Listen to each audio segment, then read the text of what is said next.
All right, when you click on your virtual collision lab, what you're going to see is this blank blue screen. And on the right here, you have all of these different variables. A is a green circle, and you can see that down here.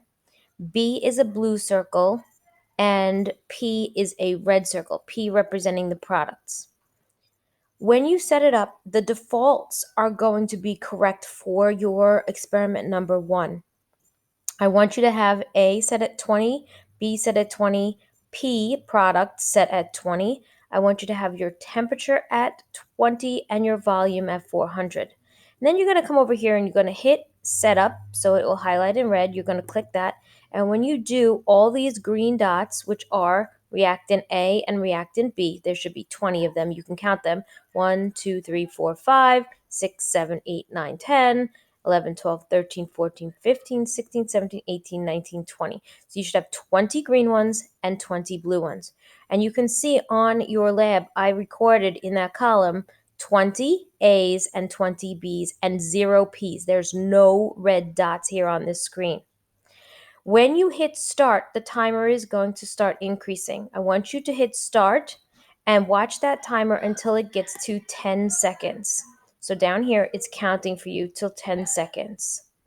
So we'll just wait those 10 seconds, and then I'm going to hit stop when it hits 10 seconds.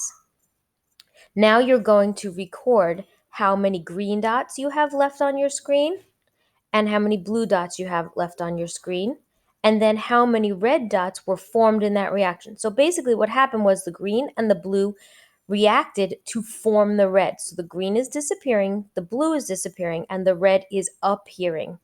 So we have 1, 2, 3, 4, 5, 6, 7, 8, 9 green ones. We have 1, 2, 3, 4, 5, 6, 7, 8, 9 blue ones. And we have 1, 2, 3, 4, 5, 6, 7, 8, 9, 10, 11 red ones. So that would be your second row where it says 10 seconds. You're going to continue that by starting this again. We're going to go up to 20 seconds. So we'll just wait until this goes up to 20 seconds. We will hit stop when it gets to 20 seconds. And we'll count again. So now we have 4, 5, 6, 7 green ones. We have 1, 2, 3, 4, 5, 6, 7 blue ones. And then you can count the red ones.